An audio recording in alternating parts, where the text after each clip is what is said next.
Namaste. Badnagar, a town surrounded by beautiful farms.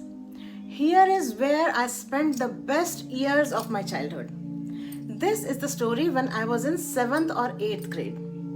I was quite a good student, participated in all cultural activities, kids, dances, speech competitions, sports, no. I was bad at it, so I said I was not interested.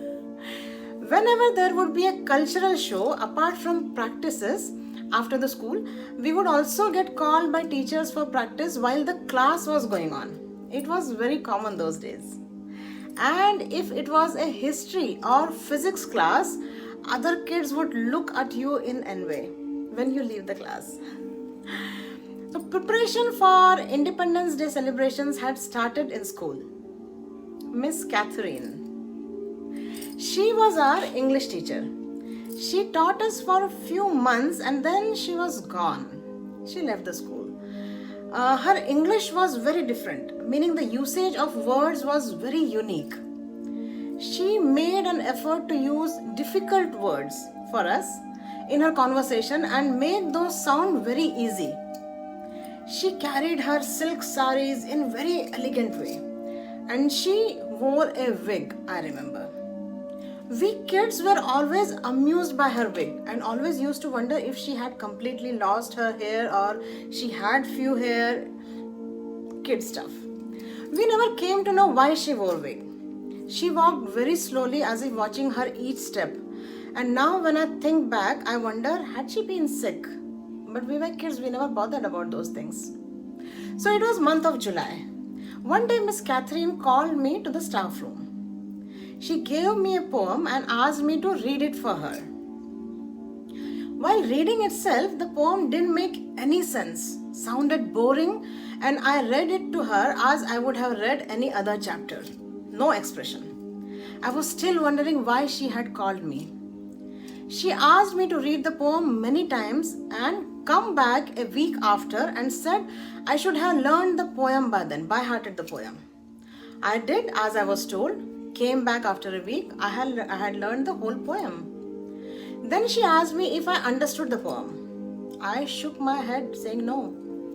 Miss Catherine took out a book and showed me an old man's picture who had beautiful face, chiseled nose, glasses, white hair with middle parting and white beard. That was my first introduction with Sri Rabindranath Tagore. And this was the translation of a part of the poem Gitanjali written by him. Now she started telling me the story of our independence struggle, how thousands of people gave their lives to gain independence of Bharat. The way she told, I kind of traveled through that period. She explained to me Sri Rabindranath Tagore's contribution to and the poems he had written in a very different script. She told it was Bangla. Now she stood and started teaching me how to narrate the poem. It was not a poem I would be narrating, it was a solo skit, I thought. For every word, she would have different expression, different gestures. I would try to copy her and she would keep repeating. Feel the pain in the words. Try to feel the passion, what he felt. Lift your chin here. Close your eyes on these words.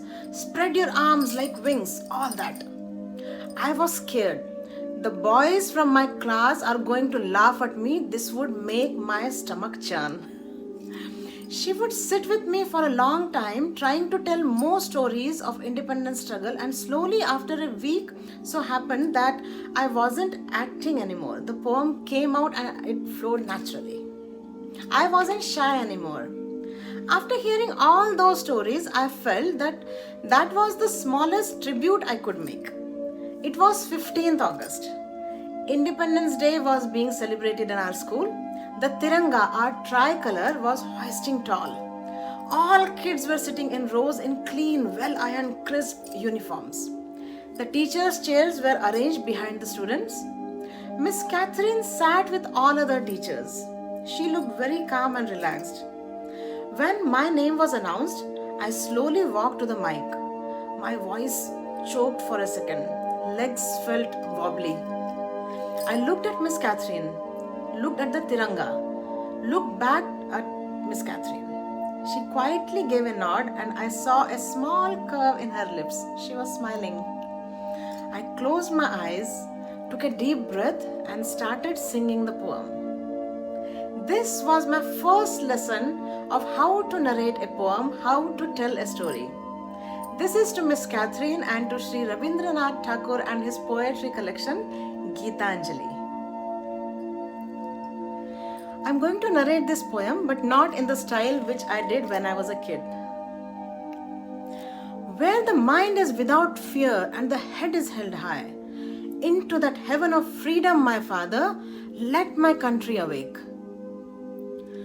Where knowledge is free, where the world has not been broken up into fragments by narrow domestic walls, where words come out from the depth of truth, where tireless striving stretches its arms towards perfection, where the clear stream of reason has not lost its way into the dreary desert sand of dead habit, where the mind is led forward by thee into ever widening thought and action, into that heaven of freedom, my Father, let my country awake. Into that heaven of freedom, my Father, let my country awake.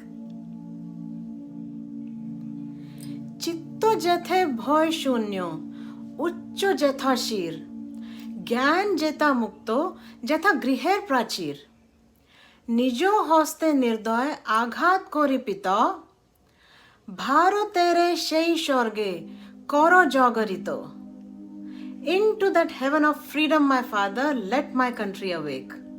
Into that heaven of freedom, my Father, let my country awake. Namaste. If you like it, please like and subscribe. Dhanyavad.